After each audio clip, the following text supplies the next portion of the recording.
Evangelho comentado de hoje, nós vamos dar sequência no capítulo 14 do Evangelho segundo o Espiritismo, que é honrai vosso pai e vossa mãe. Hoje, juntamente com o Daniel, nós vamos falar a respeito de piedade filial. Isso, nós vamos procurar fazê-lo em palavras simples, para a nossa melhor compreensão. Daniel, eu gostaria que você colocasse, à luz do Espiritismo, o que devemos entender por piedade filial, como está no Evangelho? Sem ter a pretensão de definir o que seja piedade, porque não é o intuito aqui, mas sim de tentar transmitir a relação, uma vez estabelecida entre pais e filhos, da reciprocidade, que é da obrigação moral dos filhos para com os pais.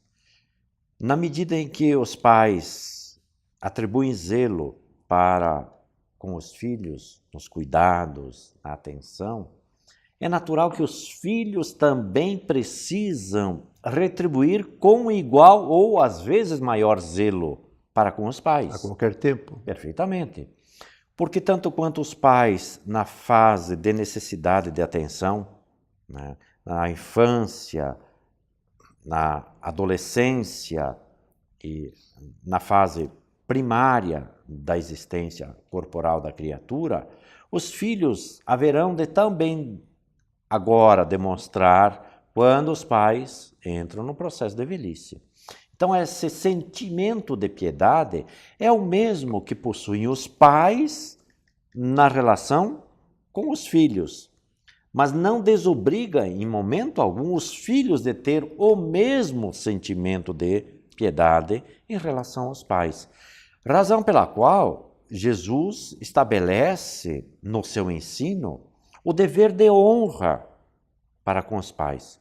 Honrai vosso pai e vossa mãe. É um mandamento de ordem moral. A gente não pode esquecer isso. Nós falhamos na condição de filhos ou de pais quando não honramos com piedade paterna ou materna ou com a piedade filial a relação. Então, quando se estabelece uma relação desta natureza entre pais e filhos, que é uma relação de ordem essencialmente espiritual, porque pai hoje poderá ser filho amanhã e vice-versa. Ou pode já ter ocorrido uma relação anterior no passado. Então, mudam-se as posições, mas a necessidade da relação permanece exatamente a mesma. E as responsabilidades perfeitamente. juntas, né? Então não há como separar, né, só didaticamente, a piedade dos filhos em relação aos pais. Não, ela é mútua, no sentido de que ambos, porque são espíritos em trajetória evolutiva. Pais, como dissemos há pouco, e nos ensina a doutrina espírita, hoje poderão ser filhos amanhã. Então a necessidade, a dependência e a interdependência no relacionamento vai determinar exatamente a obrigação, aspas, espiritual entre os dois. Né? Exatamente. Então não há como separar isso. Agora, Daniel, você fez a colocação aí que é uma relação inteiramente espiritual. Sim. Tá? E por que ainda nós outros, ainda no mundo, hoje, nós ainda damos muito mais atenção na relação da manutenção material nessa relação de pais e filhos? Ainda temos essa visão, né? De fato. É que é cultura ou... Há uma série de nuances aí, né? Pode ser problemas culturais, onde a família ela não tem necessariamente os valores despertos, né, em certos lugares, e aqui no Brasil também, né? Mas não muda, sob o ponto de vista do compromisso de ordem espiritual, né? Então, na medida em que a gente se descobre como seres imortais que somos, na medida em que a gente desperta para a nossa realidade né, de que nós não estamos aqui pela primeira vez e as relações que nós estabelecemos no âmbito do lar são relações que precisam ser aprimoradas, quintessenciadas, né, fundidas para Vividas, né? para que a gente caminhe, né, no sentido de expandir sempre as nossas relações e melhorando-as cada vez mais, né, a gente vai despertando para esses compromissos de ordem espiritual que assumimos no mundo maior. Né? Então, é importante dizer que, a par, às vezes, de posturas sociais, posturas culturais, necessidades até ambientais de separação, mas os laços não se rompem. Não se rompem. Não, de forma nenhuma. Esses são bem... É o seguinte, como você bem colocou, que é uma relação de mão dupla. Sim. Hoje pai, amanhã filho, sim. Hoje filho, amanhã pai ou mãe, né? Pais são apenas aqueles que dão o corpo ao filho? Fala um pouquinho sobre o espiritismo nesse fator, Daniel. Se assim fosse, nós sairíamos da órbita divina da relação que estabelecemos com outras criaturas, por exemplo, no campo das adoções. Né? Hoje já essa figura do filho adotivo nem mais existe. Não existe. Juridicamente ela desapareceu. Para ver como a própria lei já reconhece que os laços são laços de ordem permanente. Exatamente. Né? Então, veja, não há como a gente imaginar, entende, que os pais só são aqueles que geram biologicamente. Exatamente, ou transferem a sua carga genética. Né? Há avós que são pais de netos, né? Há criaturas, e a gente às vezes vê na mídia exemplos notáveis, que são mães que adotam outras criaturas, entendem que não tem nenhum vínculo parental. Né? Enfim, é a afetividade.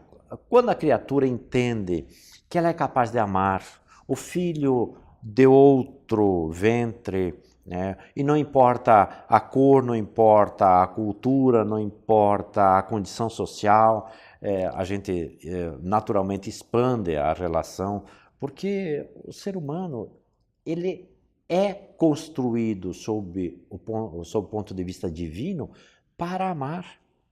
Se nós temos capacidade de, aspas, amar um cãozinho, né? Por que é que a gente não tem capacidade de amar o outro semelhante? Né? Especialmente aqueles que são mais frágeis, como são as crianças, né? Que naturalmente, pela debilidade orgânica, da tenra idade, demonstram essa fragilidade. Será que a gente não é capaz de amar outro semelhante? E eu pergunto, só os pais é que amam os seus filhos? Não. Há criaturas que amam porque tem capacidade de amar outros seres humanos. Ponto. Porque, a bem da verdade, né, Daniel, todos nós somos espíritos. Não, sem dúvida. E deveríamos nos amar como espíritos que somos. Perfeitamente. A carne é um veículo que, graças à bondade divina, nos é oferecido para nós lapidarmos esse espírito e que nos coloca aqui nessa relação, né, para que isso aconteça. Essa roda, como falam os indígenas, a samsara, né? Esse processo de ir e vir, a gente não sabe na próxima com quem é que nós vamos estar juntos, né? Com quem nós vamos estabelecer conexões no âmbito do lar. Então, amar é a grande proposta, não só pedagógica, não só educativa, mas a grande proposta terapêutica que nos faz Jesus. Na medida que a gente é capaz de transcender na relação, não só em relação aos nossos filhos, mas em relação a outros seres também, não importa, sejam eles de outros ventres, de outras famílias, a gente vai, pouco a pouco, estabelecendo conexões cada vez mais amplas. Mais sólidas, né? Lógico, para que a nossa família universal, pouco a pouco, vá se expandindo. Pelos ensinos de Jesus, nós vemos de que os laços mais fortes, que hoje muitas vezes até elegemos como sendo os laços consanguíneos, mas temos certeza que os nossos laços mais fortes são os laços morais, espirituais. E se nós começarmos a ver que a vida entre todos nós somos espíritos, nossos filhos são espíritos como nós o somos, nossa relação com certeza melhoraria em muito. A doutrina espírita convida para que todos nós possamos conhecer os ensinos de Jesus, que ali nós vamos tirar ensinamentos fantásticos para deixarmos essa vida mais leve e podermos amar mais. O Espiritismo, em palavras simples, volta já já.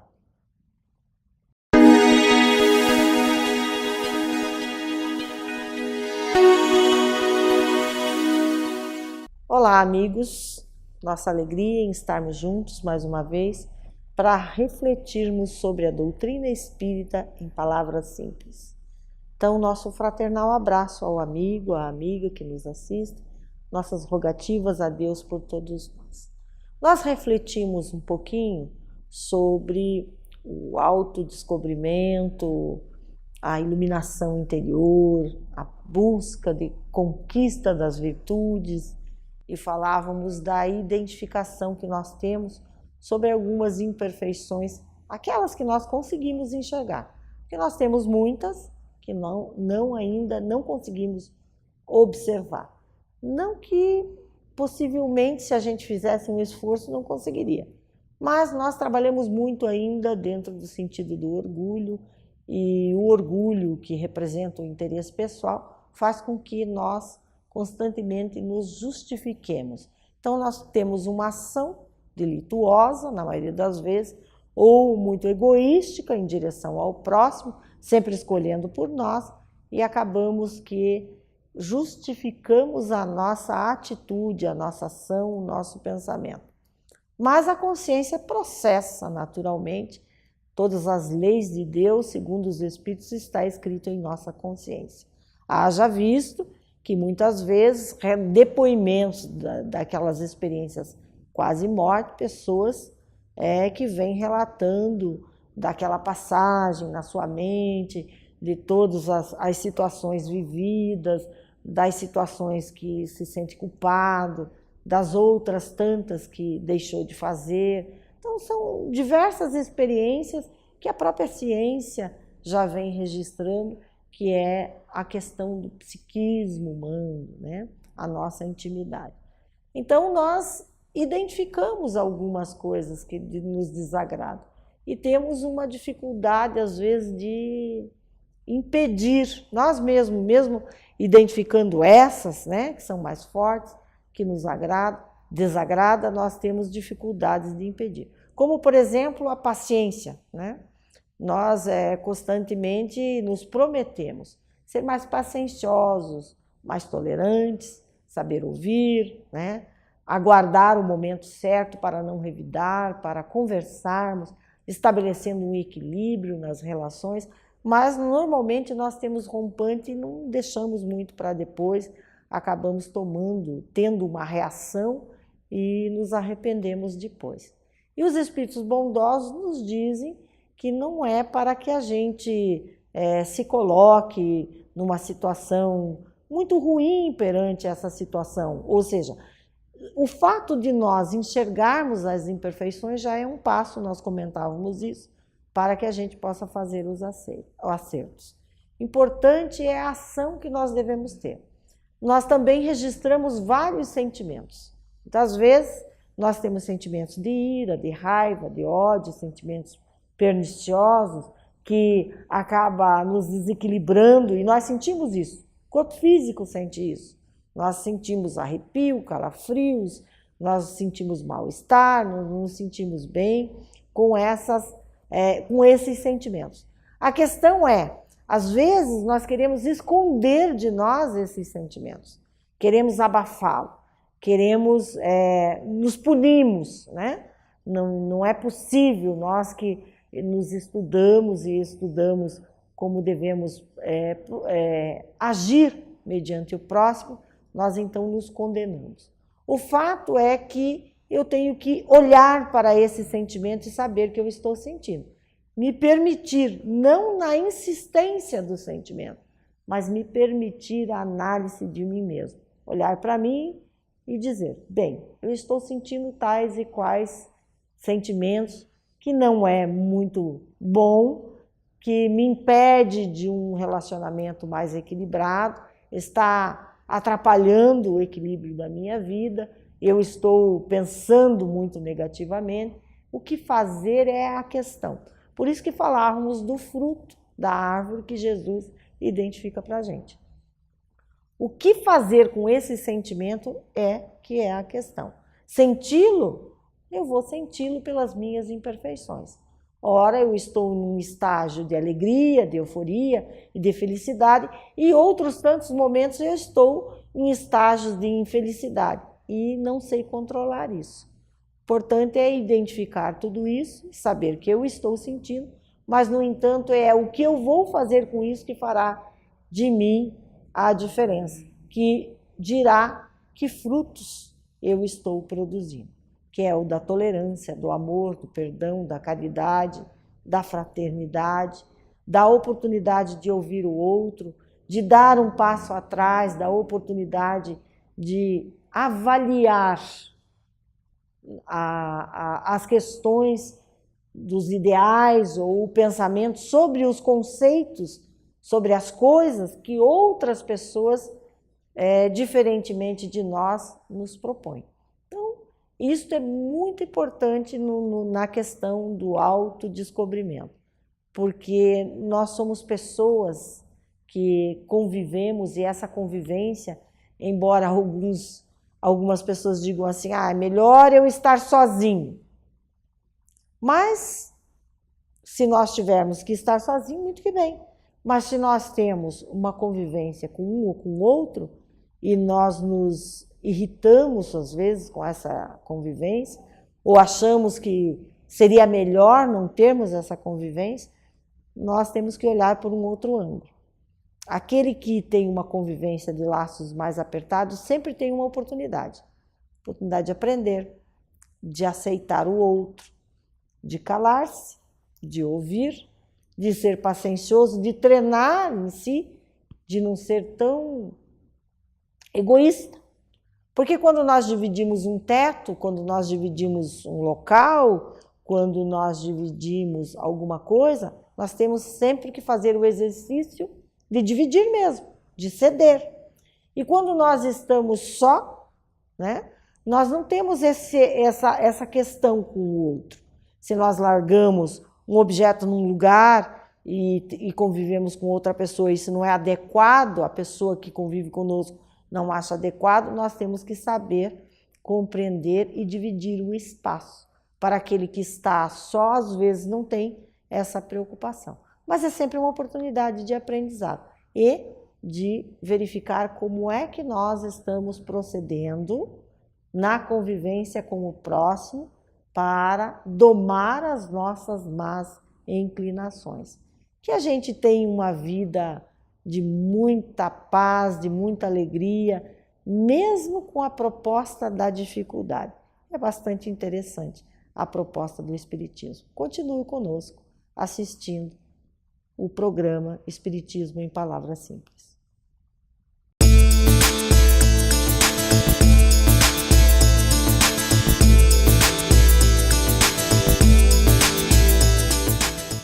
Prezados amigos telespectadores, no quadro de hoje, no Entorno da Mediunidade, quero conversar sobre um tema, sobre a ideia da mediunidade de parceria. Eu não sei bem porquê, mas esse assunto é visto com restrição por muitas pessoas, mas demonstrarei talvez que seja mais uma reação contra alguns autores do que sobre o assunto em si, os autores que trouxeram. É importante se ter consciência de que a espiritualidade está sempre, constantemente, portanto, tentando influenciar, mesmo que a gente não perceba. Cabe a nós não a rejeição antecipada, muito menos o aceite passivo. Nosso papel é de análise, de juízo de valor daquilo que nos chega, sem preconceitos. Você tem que estar isentos do conteúdo. Então, todos os assuntos que chegam, pelos homens ou pela espiritualidade, via mediunidade, a gente deve analisar, olhar, pensar, estabelecer um juízo de valor com base em conhecimento. Para isso, é importante você ter um bom nível de conhecimento, para que você possa fazer, de fato, o juízo de valor. E o conhecimento que aqui a gente aplicou são as bases dadas por Allan Kardec. Aprendemos com Kardec no Evangelho segundo o Espiritismo, no capítulo 24, Não ponhais a cadeira debaixo do alqueire, item 12, o seguinte: se o poder de comunicar-se com os espíritos fosse dado apenas aos mais dignos, quem seria aquele que ousaria pretendê-lo? Aliás, onde estaria o limite entre a dignidade e a indignidade? A mediunidade é dada sem distinção, a fim de que os espíritos possam levar a luz a todas as camadas, a todas as classes da sociedade, ao pobre como ao rico, aos sábios para fortificá-los no bem e aos viciosos para corrigi-lo. Olha que resposta fantástica que está aqui nesse capítulo do Evangelho. Então, voltando ao assunto da parceria. A parceria implica na mudança comportamental do médium, que passa da sua atitude passiva, né, que é de apenas na hora da reunião, para uma natural atitude participativa. O que era acontecer? O indivíduo vai na reunião, senta, fica ali em concentração, recebe, vai embora, e como se nada tivesse acontecido, sem comprometimento, como se ele não fosse responsável, como se não precisasse ser, apenas com um aparelho que vai, liga e desliga da tomada e pronto, né? Na parceria há um comprometimento, há compromisso individual. Por que isso? Os autores falam, estamos em marcha num tempo de transição terrena para uma dimensão espiritual, ou seja, da era da regeneração. Já vivemos períodos anteriores da nova era do espírito, que foi o da curiosidade, o do raciocínio, e agora estamos no tempo da aplicação. Porque conhecemos, agora tem que ter o comprometimento, né? E a aplicação implica em atitudes de comprometimento e de participação. Aliás, o tema de mediunidade de parceria é recente, mas a prática na dimensão espiritual não, né? Vamos ver por quê. Quando dias antes da reunião mediúnica, uma determinada entidade é aproximada do médium com a finalidade de estabelecer o melhor ajuste vibratório, né? Aproxima para estabelecer o ajuste vibratório que permitirá essa intermediação mediúnica mais eficaz. O que está se criando? Um compromisso, né? Porque o médium, antes da reunião, já está sendo envolvido. Ele começa a participar do processo para ter um melhor resultado de afinização, para que ele tenha uma sintonia mais adequada. Muitas vezes essa aproximação é dada estado de desprendimento, quando o indivíduo está em sono físico. Nesse caso, ele pode não ter consciência no estado de vigília, quando está em vigília, mas está compromissado por antecipação num processo de parceria. Ele tem essa participação, ele está compromissado, ele é parceiro de um processo de comunicação com os mentores espirituais que fazem essa atividade. Se está consciente, dias antes, toma atitudes comportamentais adequadas. Se o médium é equilibrado, estudioso, está consciente, sabe, ele já vê que tem uma aproximação, ele já sabe. Então ele já procura, né, manter seu equilíbrio, especialmente emocional e moral, para que não crie dificuldade a ele mesmo e ao resultado da reunião. Quando se diz que o médium deve, com mais dedicação do que os outros, vigiariamente, manter pensamentos em alto nível, ter comportamento equilibrado e orar em busca de sustentação espiritual, se está afirmando que ele já está no processo de parceria com a equipe espiritual ligada à atividade mediúnica na qual participa. Portanto, não é nada, né, nenhuma coisa nova, não é nenhuma invenção, é uma responsabilização ativa. Eu deixo de ser um sujeito instrumento passivo, né, que sirvo ali só no momento, e passo a atuar para colaborar com os mentores espirituais no processo de resultado melhor do que se estava na condição de passividade. Aí vem alguns autores, o espírito de Odilon Fernandes, através de Carlos Bacelli, na obra Na Próxima Dimensão, comenta: os médiuns acham que a mediunidade corre por conta dos espíritos. Quase nenhum quer ser parceiro ou sócio e entrar como parte que lhe compete. Continua lá. Fazem uma série de alegações, quase todas sofismas para justificar sua falta de empenho e melhor adequação da instrumentalidade. Klaus Poragnaldo Paviani, na obra Falando Francamente, um novo olhar sobre as vivências mediúnicas, diz o seguinte: mediunidade é parceria. O que muitos médiuns não entendem é que essa parceria não se dá apenas no momento do transe. Quando falamos em parceria, significa que o médium deve modificar profundamente a sua vida. Lá para diante ele continua: o médium deve ser parceiro dos espíritos, mas também precisa ser parceiro da honestidade, da harmonia, da fé, da vida digna, do sacrifício e da renúncia. Vejam que aqui ele coloca comprometimento. Raul Ariota, outra entidade espiritual, pelo médium Vanderlei Soares, na obra Seara Bendita, cita o seguinte: estamos agora adentrando um novo terceiro tempo, em pleno amanhecer do novo milênio.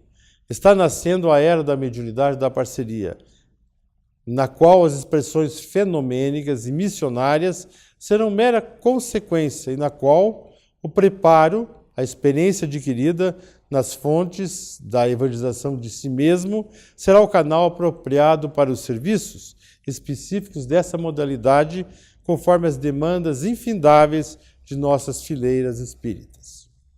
Dessa forma, os médiuns saem da posição de meros instrumentos do além para a posição de servidores conscientes e participativos da obra entre os dois mundos. Nesse texto de Raul, há uma espécie de predição sobre uma nova era da mediunidade, no qual se tiram de cena as fases de fenômenos, as fases de missão, né, para dar lugar de maior relacionamento, maior participação e compromisso com o médium. Quer dizer, não significa interferir no livre-arbítrio de ninguém, né, mas colocar fundamentos que demonstrem que seu papel de trabalhador da última hora não é mais de passividade, sim de proatividade. Então vejam que essa questão da parceria é um assunto, o nome é novo, mas os médiuns antigos, desde o tempo de Kardec, que estavam compromissados com a sua missão, se comportavam exatamente assim. Um estava no campo da pesquisa, outro em busca do fenômeno, mas com esse compromisso. Para pensar, como diz Albert Einstein, é mais fácil desintegrar um átomo do que destruir um preconceito, né? Algumas comparações entre a era atual e uma era de participação. A era atual, crítica severa ao animismo, era participativa, convivência saudável. Certezas absolutas para aprendizado permanente, ninguém tem certeza absoluta. Presunção para despretensão. Melindre por críticas e comprometimentos para a humildade. Teorização do amor, só teoria para a vivência, e assim outros assuntos. Pense sobre esse assunto, meu irmão, e vamos manter, né, essa preocupação constante de nossa participação ativa. Por hoje ficamos por aqui. Eu recomendo que fiquem ligados no programa, por ser uma escolha saudável, e tchau.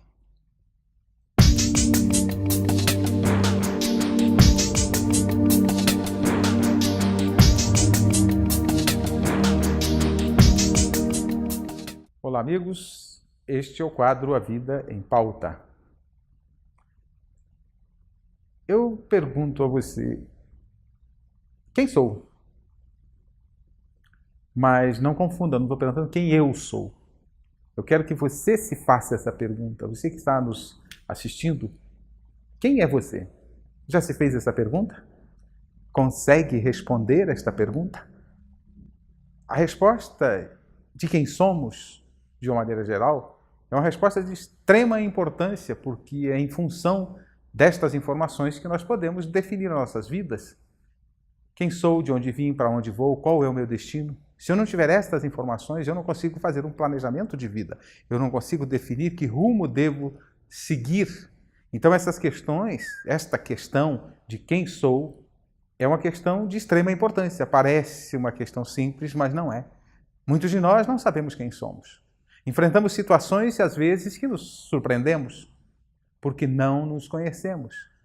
Então precisamos refletir um pouquinho mais profundamente quem somos, para a partir daí definir um projeto de vida mais adequado. A primeira questão é: temos um futuro? Qual é o nosso destino? Então, para responder à questão de quem somos ou individualmente quem sou, eu devo procurar olhar por dois ângulos. O primeiro deles é no sentido absoluto. Aquilo em que todos nós da humanidade, vinculadas à Terra, somos a mesma coisa. Somos filhos de Deus. Somos espíritos. Portanto, somos espíritos é a primeira questão que temos que responder. Não somos o corpo. Somos o ser pensante que independe do corpo. Isto é uma questão tratada pelas religiões já há muito tempo. Esta noção, esse entendimento de que somos uma alma presas ao corpo, no corpo, uma alma fora dele, espírito. Essa é uma noção que as religiões têm. Hoje a própria neurociência, que não é papel da ciência, mas ela já tem tratado esta questão e tem chegado à conclusão de que o ser pensante independe do corpo. É um passo que a ciência está dando na direção de conciliar os pensamentos espiritualistas com o pensamento científico. Duas áreas de um grande todo, ciência e religião. Portanto, somos espíritos. Agora, somos mortais ou imortais? É outra questão importante neste quem somos. Somos espíritos imortais. Sem a imortalidade, nada na vida tem sentido, e temos falado em outros programas neste nosso quadro sobre essa questão, inclusive sobre o autoconhecimento. Mas somos espíritos imortais. Precisamos construir esta consciência da imortalidade, porque é com esta consciência de que somos espíritos imortais que nós vamos alicerçar o edifício das nossas vidas. E qual o nosso destino? Enquanto espíritos imortais que somos, qual o nosso destino? Jesus nos diz, nenhuma das minhas ovelhas se perderá. E está nos mostrando qual é o nosso destino. Chegarmos à perfeição. Podereis fazer o que faço e ainda mais, assevera Jesus. Sede perfeitos, como vosso Pai Celestial é. Ele está sinalizando. Então, no conjunto, na situação absoluta, todos nós, vinculados, espíritos vinculados à Terra, encarnados ou desencarnados, somos espíritos imortais destinados à perfeição. Esta consciência disso, a consciência desta situação, deve nos fazer olhar de forma diferente para a vida e estabelecermos metas mais apropriadas, mais condizentes com a nossa condição de seres imortais destinados à perfeição. Nesta condição, estamos na Terra com a finalidade de conquistar a perfeição. Espíritos imortais nós somos por criação, saídos da mão do Criador. Nascemos, como dizem os Espíritos, lá das mãos do Criador, simples e ignorantes. Mas devemos chegar à perfeição. Então somos espíritos imortais destinados à perfeição. Espíritos imortais somos pelas mãos do Criador. Agora, destinados à perfeição, aí é um papel que cada um de nós deve cumprir. Edificar o edifício das nossas vidas, o edifício do nosso futuro. Falamos em outro programa do investimento que devemos fazer no futuro. Então, adquirir a consciência de que somos seres imortais é de fundamental importância. Destinados à perfeição, estabelece as metas que devemos cumprir, objetivos que devemos cumprir na direção da perfeição. E aí entra a outra condição. Somos, além de espíritos imortais, destinados à perfeição, somos espíritos a caminho da perfeição. Então aí entra a condição relativa de quem somos. Absoluta, somos espíritos imortais. Relativa é qual é a nossa situação em relação à perfeição. Neste caminhar em direção à perfeição, a quantas andamos? E aí entra outra informação importante sobre nós. Quanto já conquistamos e quanto falta conquistar. Devemos travar, segundo os Espíritos, no Evangelho segundo o Espiritismo, travar uma luta contra as nossas imperfeições. Para que cheguemos à perfeição, é evidente e é lógico que devemos lutar contra as nossas imperfeições. E aí vem o outro lado de sabermos quem somos. Precisamos saber a quantas andamos para que conquistemos a perfeição. Poderíamos fazer uma comparação com as nossas escolas. Alguém que queira fazer engenharia, por exemplo.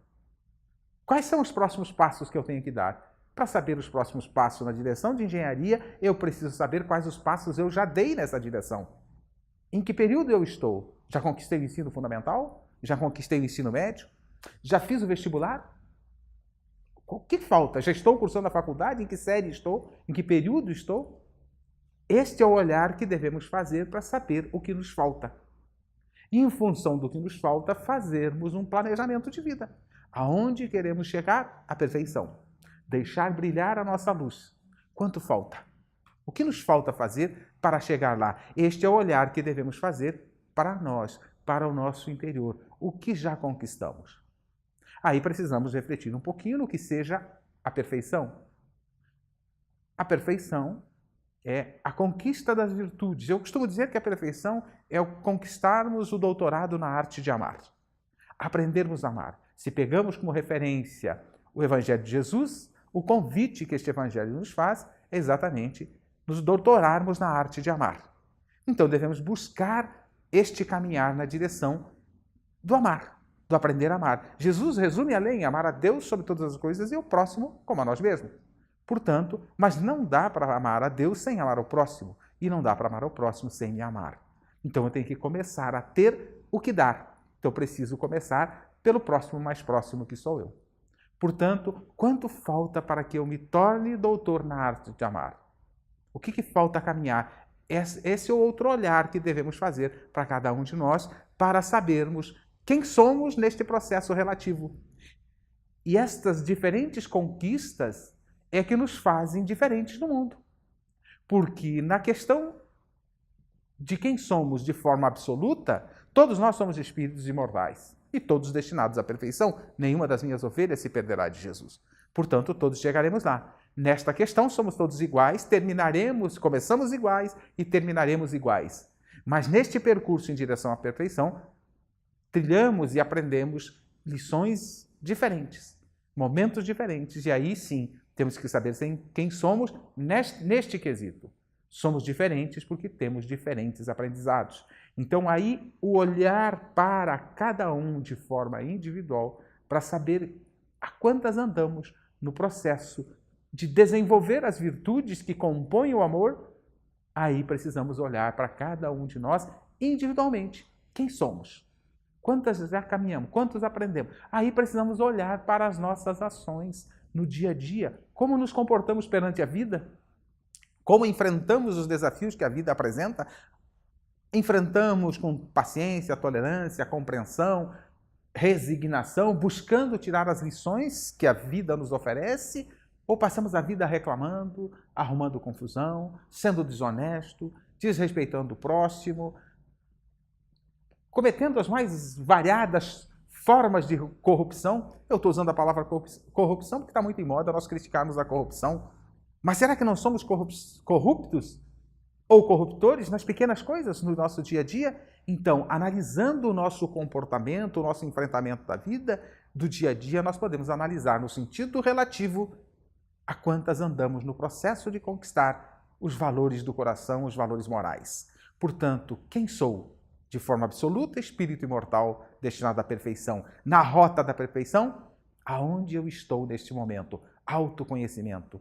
Fundamental importância para definir os rumos às nossas vidas. Sem o autoconhecimento não dá. Continue assistindo o nosso programa Espiritismo em Palavras Simples.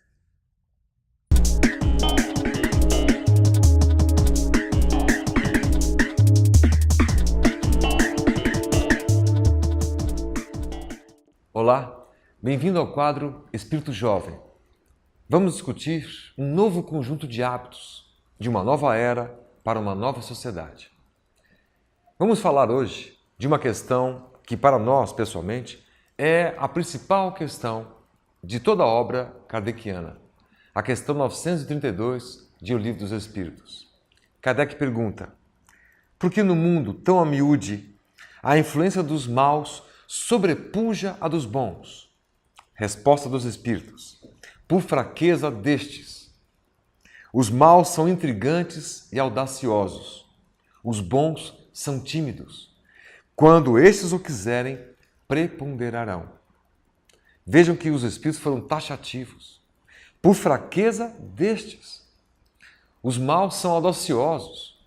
Os bons são tímidos. Quando estes quiserem, eles teriam maioria, teriam mais força, Mas vamos refletir um pouco, portanto, em cima ou nessa resposta. Nós sabemos, por inúmeras provas empíricas, quando acontece conosco em cada um de nós. E já hoje a ciência também, estudando uma série de fatores, entendendo o seguinte: a situação de convivência na sociedade, a legislação ou as novas legislações que vão aparecendo nessas novas sociedades, uma nova maneira de encarar o modelo capitalista de vida, uma nova maneira que as empresas vêm encontrando de se trabalhar, novas formas jurídicas, novos modelos sociais, novos modelos educacionais. São inúmeras as formas, são inúmeros os exemplos que nos levam a crer, taxativamente, que o mundo caminha numa direção segura, única, uma evolução que se dá de tal maneira que o objetivo maior é o equilíbrio da sociedade. Portanto, fazer o bem não é mais um assunto da religião, agora é um assunto da ciência. Novos cientistas, novos modelos, todos eles apontam para um novo caminho, que é um caminho que antes a religião apontava, mas ela dizia teoricamente. Enquanto nós, religiosos, não conseguimos efetivamente mudar e transformar o mundo. O IBGE, Instituto Brasileiro de Geografia e Estatística, relata que 92% dos brasileiros são religiosos, declaram-se religiosos. O mesmo percentual de americanos ou norte-americanos declaram-se religiosos. E o mundo não está nenhuma vírgula melhor por conta disso. Mas a ciência e a filosofia continuam avançando num caminho único e extraordinário. Já são médicos, já são físicos, físicos quânticos, professores das melhores universidades do mundo, pesquisadores das melhores universidades do mundo, que vêm apontando diretrizes num sentido muito único. Nós estamos evoluindo. É preciso respeitar o outro. É preciso agir bem, pensar bem, de tal maneira que até a saúde nossa é melhorada quando nós assim agimos. A ciência está nos cercando a pouco e pouco, a passo e passo. E nós podemos perceber que o novo mundo está nascendo, o que requer de nós novos hábitos, uma nova compreensão da vida. Na educação, nas universidades, não se fala outra coisa, senão temos que ensinar os jovens, temos que aprender junto com os jovens novos valores. Mais do que a técnica de um farmacêutico, de um contador, de um tecnólogo, de um administrador, mais do que saber fazer a sua profissão, as faculdades, as universidades, as escolas têm discutido quais são os valores que nós estamos conseguindo ensinar e incutir nesses jovens. De nada adianta um profissional se formar, bacharel, por exemplo, num curso, quando ele tem condições para isso, abre o seu negócio e mantém antigos valores e antigos hábitos da corrupção, da lei da vantagem, né? Extrair o máximo de lucro e valorizar o máximo o consumo próprio, o consumo das pessoas. A questão do meio ambiente com as embalagens, não há essa preocupação. Ainda as grandes empresas não estão tão preocupadas com isso, fazem o mínimo, respeitam o mínimo à lei. E nós vemos ainda um consumismo desenfreado. O Natal é uma época onde isso fica evidente. As pessoas saem enlouquecidas pelas ruas, comprando, adquirindo, comprando, sem refletir, sem pensar. Mas isso vem mudando com o tempo. As mesmas empresas que antes poluíam sem a menor preocupação, hoje têm projetos gigantescos de responsabilidade social, de responsabilidade ambiental. Fazem questão de salientar que é fundamental a qualidade de vida dos seus funcionários, hoje chamados de colaboradores. Vejamos que em todas as searas do conhecimento humano, as áreas onde o ser humano atua, nós entendemos e podemos perceber este novo mundo, mais audacioso no bem, não tão tímido. As pessoas agora são provocadas para ter uma nova forma de pensar, uma nova forma de consumir, um consumo consciente, uma nova forma de ver a vida. Mas ainda assim, há inúmeros problemas. Ainda, no campo das mídias, o ibope televisivo é, em geral, provocado pelos assuntos mais banais possíveis. A violência e os desafios do sexo são ainda explorados para dar grandes audiências, enquanto que os programas que trazem reflexões, boas notícias, boa nova, ainda não ficam na vanguarda, ainda não tem um local de destaque. A pouco e pouco isso vai mudando. A pouco e pouco nós percebemos uma nova maneira de encarar a vida. São cientistas que têm dito aos quatro ventos que é fundamental que nós alimentemos bons pensamentos, pensamentos em equilíbrio, a fim de que a nossa saúde também alcance tal equilíbrio. Já não são mais os religiosos que têm o poder de transformar a vida das pessoas. Agora são as pessoas que reconhecem nelas próprias o poder de se autotransformarem num caminho mais audacioso no bem, de saírem das suas cascas, de saírem dos seus programas de televisão embotadas, com um pensamento único, a monoideia, saírem dos seus lares, ir conhecer a vizinhança, ir doar-se um pouco do seu tempo, perceber no derredor, em redor da sua localidade, da sua comunidade, aonde ela pode ser mais útil, o que mais ela pode fazer. Para aqueles de nós que somos professores, nós temos ouvido dos alunos que chegam e dizem: professor, o que eu posso fazer? Eu quero fazer alguma coisa de bem, de bom. As pessoas que vão aos centros espíritas e a qualquer religião têm dito aos seus padres, pastores, aos seus palestrantes espíritas, dirigentes espíritas, dizendo: olha, eu quero ser voluntário, como eu posso ajudar? O que eu posso fazer? Eu preciso fazer alguma coisa. A sociedade, meus amigos, vem enxergando uma nova forma de viver, uma nova forma de ver a vida. É uma forma de ver o bem, não somente no outro, mas dentro de nós, tirando de nós uma energia e colocando ela para ação. A bondade penetra-nos pelo pensamento, escorre-nos pelo coração ou para o coração, e assim sentimos o amor, mas só isso não basta. Ela tem que escorrer para as nossas mãos, a fim de que possamos trabalhar no bem, agir de fato, realizar de fato. Nesta nova era, dizem os espíritos luminares, muitos são os chamados. Para quem tem ouvidos de ouvir, que ouça. Quem tem olhos de ver, que veja, que perceba. Que as oportunidades de fazer o bem e realizar estão por aí, em todos os locais. Estão dentro de nós, estão nas nossas famílias, no nosso ambiente de trabalho.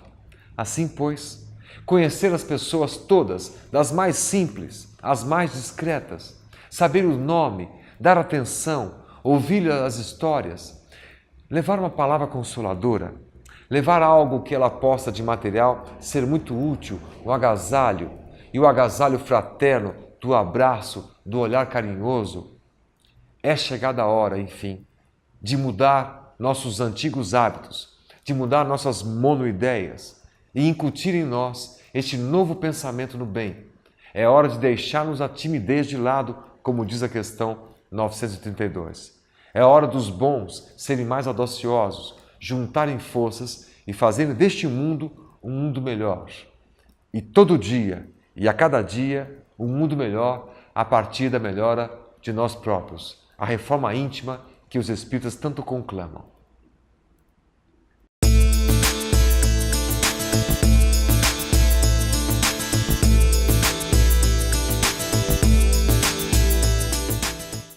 Em meus quase 50 anos de peregrinação espírita, eu tenho feito um largo círculo de amizade, para mim muito gratificante, de pessoas que verdadeiramente amam a doutrina espírita. E entre essas pessoas existem aquelas que são curiosas, que querem aprender mais, que querem ir além das palestras. Eu tenho recebido muitos e-mails nessa direção e recentemente eu recebi um e-mail de uma querida irmã nossa, muito ativa no movimento e que faz palestras também. E ela no e-mail me dizia que ela queria ter um sentido mais espiritualizante, um conteúdo mais espírita para certas expressões.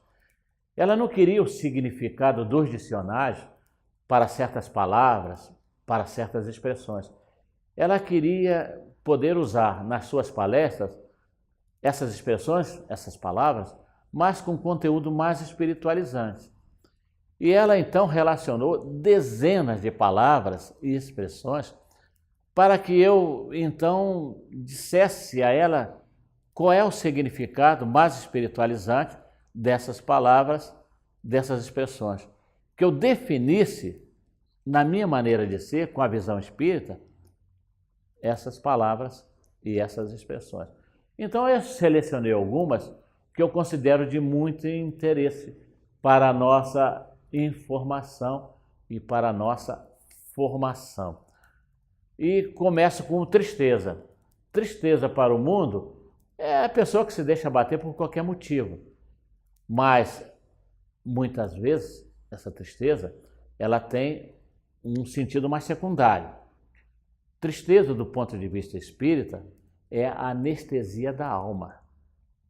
É quando a alma se autoparalisa e perde contato com a realidade da vida. E isso pode ser um convite para a depressão. Então, tristeza é um sentimento mórbido que temos que combater para não nos deixarmos destruir.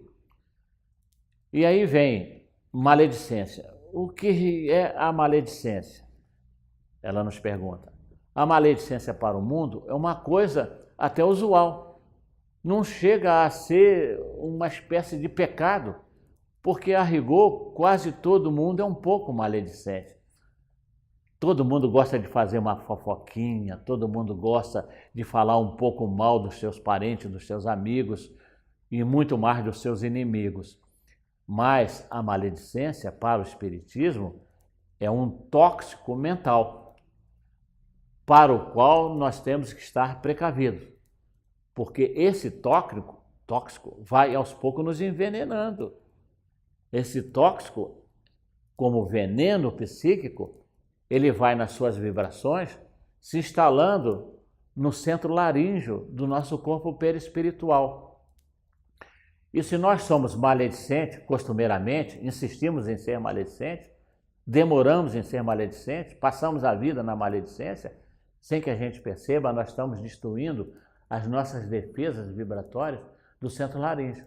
Isso vai representar a formação de uma ferida, de uma lesão psíquica. Resultado, nós vamos ter que reencarnar para fechar essa ferida. Aí vem a dificuldade para a fala, vem a rouquidão permanente, vem a afonia, vem a gagueira e quando é muito intensa pode nos levar à mudez. Isso é o resultado da maledicência. É a visão espírita da maledicência. A ambição. Para o mundo, a ambição é uma coisa natural. Há até a pregação constante pelos veículos de comunicação, pela mídia, constantemente, concitando as pessoas a serem ambiciosas. Mas nós sabemos que a ambição, ela é perniciosa. Podemos ter ideais. Ideais, sim. Todos nós temos que ter. Podemos ter os nossos ideais materiais e os nossos ideais espirituais. Mas nós não podemos nos apegar excessivamente, porque o apego excessivo a qualquer plano de vida é uma ambição. E a ambição passa a ser, então, o quê? Uma espécie de prisão. É uma prisão psíquica. Nós ficamos tão presos a certas ambições que a gente não percebe que estamos cometendo um mal muito grande contra nós próprios. Então eu classifico a ambição como uma espécie de prisão de uma cela que nós entramos, trancamos e jogamos a chave fora. A humildade, ela nos pergunta como conceituar. A humildade não é a aparência. Tem pessoas que andam maltrapilhas, que não cuidam da aparência, que falam mansinho e pode transparecer que são pessoas humildes. Mas quando a gente provoca essas pessoas de alguma forma, elas mostram logo a sua vaidade, o seu orgulho, não são humildes. São apenas na aparência. É aquela casca, é apenas o verniz. A humildade verdadeira é aquela em que as pessoas estudam as leis de Deus, conhecem as leis de Deus e as praticam. praticando as leis de Deus, a pessoa então tem a verdadeira humildade. E é essa humildade que nos leva à consciência da grandeza de Deus, quando a gente olha para o universo, para a vida que nos cerca. E em compreendendo essa grandeza de Deus, a gente passa a entender o quanto pequenino que nós somos. Quando nós, sem nos aviltarmos, sem perdermos os nossos valores, nos consideramos pequeninos perante a grandeza da vida e do universo, compreendendo as expressões magnas ainda, né, integralmente incompreensíveis, porque nós podemos sentir Deus de alguma maneira, mas não podemos compreendê-lo na sua inteireza. Mas quando nós começamos a sentir a grandeza de Deus, mesmo que superficialmente, nós passamos a nos sentir mais humildes e passamos a ter consciência verdadeira das nossas necessidades. Então, humildade é isso, é o conhecimento da grandeza de Deus e o conhecimento da nossa pequenez. E nos incita, então, a pequenez a buscarmos essa grandeza através da aplicação das suas leis. E a felicidade? A felicidade vai por aí. É o conhecimento dessas leis e a sua aplicação. Porque quando nós aplicamos as leis de Deus, nós passamos a ter uma paz interior que nada no mundo nos oferece coisa igual. Então, a paz interior, com o conhecimento da grandeza de Deus, das suas leis e a sua aplicação, é que nos faz feliz, é que nos faz sentir essa sensação muito gostosa que nos dá força para entender as dificuldades da vida e enfrentá-las. A fé não é apenas um grito na aceitação das religiões. A fé não é estar dentro de um templo. A fé representa muito mais do que isso. A fé é a realização das obras, como nos concita o Evangelho. As obras materiais, em nosso benefício, em benefício daqueles que nós amamos, da sociedade como um todo, mas é também a demonstração da nossa consciência espiritualizada. Então, a fé é o conjunto das nossas obras espirituais e materiais. O ódio. Como é que a gente pode entender o ódio do ponto de vista espírita? Eu sempre digo que o ódio é o grito, é o uivo, é o rugido do animal que ainda existe dentro de nós, dos nossos males conquistados, infelizmente, no passado. Então, temos que despertar esse anjo, esse Deus que existe dentro de nós, deixando para trás o animal que, infelizmente, ainda ruge. O egoísmo, como Emmanuel nos diz, o egoísmo é a chaga da humanidade. Não precisamos ir mais longe. O egoísmo é irmã da ambição. É uma das maiores desgraças do comportamento humano. O orgulho. Há pessoas que acham que nós devemos ser orgulhosos. Não. Do ponto de vista, nós não devemos ser orgulhosos. Nós devemos ser, sim, autossuficientes. Nós devemos ser firmes em nossas atitudes. Temos personalidade constituída de forma espiritualizada, porque como nós diríamos, o orgulho, do ponto de vista humano, é uma manifestação de pobreza espírita, é uma manifestação de insegurança psicológica. A hipocrisia é um fingimento, é uma homenagem que a gente presta à falsidade. Daí porque, então, nós temos que combater a hipocrisia como Jesus nos ensinou. Muitas outras expressões nós vamos trazer no futuro para que conversarmos do ponto de vista espírita e Deus há de permitir que assim seja.